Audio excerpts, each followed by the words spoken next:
یہ جو یو کے والے ایک ریفیوزل اس طرح کی دیتے ہیں نا، بڑی ایک الوجیکل ریزن ہوتی ہے کہ جی اصل میں جو پوائنٹس ہیں نا یو کے ویزا کے حوالے سے، وہ اس پوائنٹ سے ہٹ کے ریفیوزل جو ہے وہ دی جاتی ہے. اب یو کے ویزا زیادہ تر فائنینشیلز کے اوپر بار بار جو ہے وہ ریفیوز کیا جاتا ہے.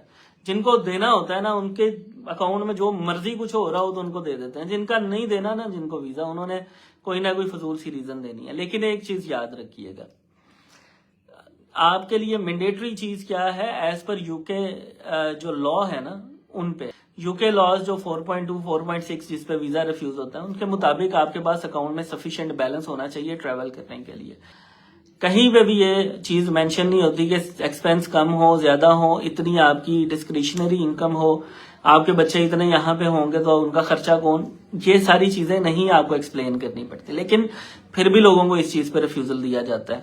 اکثر ہی کہا جاتا ہے جی آپ کی انکم 5 لاکھ ہے، خرچہ آپ کا 4 لاکھ ہے، لاکھ روپیہ بچا رہے ہیں اور آپ خرچہ کرنے جا رہے ہیں، وہاں پہ آپ اتنا خرچہ کریں گے. اس طرح کی اگر کوئی ریزن آتی ہے نا تو آپ کو فوری طور پہ پری ایکشن پروٹوکول میں چلے جانا چاہیے. آپ پری ایکشن پروٹوکول میں جائیں گے تو آپ کو فائدہ ہوگا، ورنہ اس طرح کی ریفیوزلز آتی رہتی ہیں لوگوں کی، اور یہ ایک سٹینڈرڈ قسم کی ریفیوزل ہے.